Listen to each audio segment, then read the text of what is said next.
Hello everyone, myself Shruti Patil. Today we are going to study about manpower planning. Manpower planning is also known as workforce planning and human resource planning. It is the process of analyzing an organization's current and future workforce needs to ensure it has the right people in the right role at the right time. Now, process of manpower planning.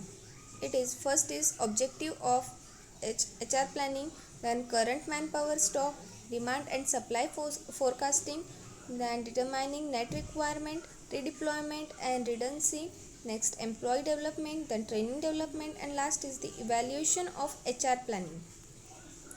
Now, objectives of manpower planning. First, to ensure adequate workforce. Determine the number of employees required to meet the business objectives. Second is identify talent gaps. Identify the skills and competencies required for future business needs. Third is reduced cost. Minimize recruitment, training and turnover cost. Fourth is improve productivity. Optimize workforce utilization to improve the productivity and efficiency. Now, types of manpower planning: micro level, short term level, medium term level, long term level, and organizational level planning.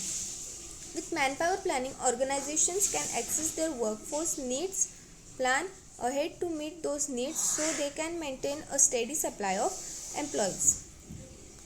Now, techniques used in manpower planning. Workforce analytics.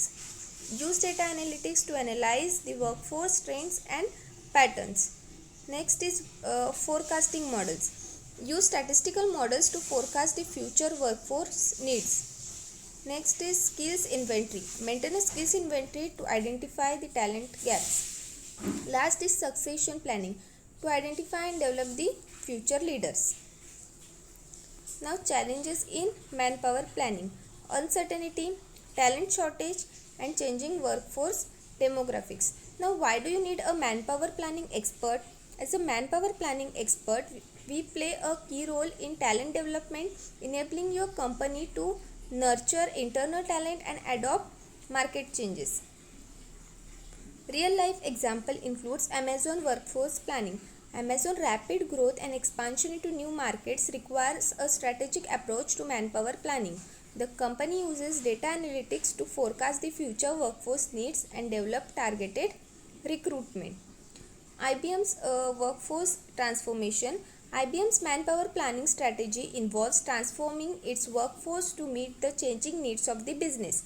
The company has invested in training and development programs to build the skills in the emerging areas such as cloud computing and artificial intelligence. Now, case study. Denso Manufacturing is a leading manufacturer of automotive parts. The company has 500 employees and operates in a highly competitive industry. Problem statement is that Denso Manufacturing faces a challenges in managing its workforce due to fluctuating demand to its product. The company needs to ensure it has the right number of employees with the right skills to meet the changing production demands. Here are few questions: that how can Denso Manufacturing forecast as future workforce need? Second is, what strategies can the company use to address the talent gaps and improve the workforce utilization? And third is, how can Denso Manufacturing ensure that its manpower planning indicates align with its business objectives? Here is the solution given that first answer is forecasting future workforce needs, like analysis historical production data and sales trends to forecast future demand, identify key skills and competencies required to meet the future production demand. Second answer is develop training programs to enhance the skills of the existing employees, or to implement a flexible workforce strategy including temporary or contract workers to meet the functioning demand. And the third answer is aligning manpower planning with business objective. It includes regularly review and update the manpower strategy to ensure it remains aligned with business objectives. And second is establish key performance indicators to measure the effectiveness of manpower planning initiatives. This is the case study. Thank you.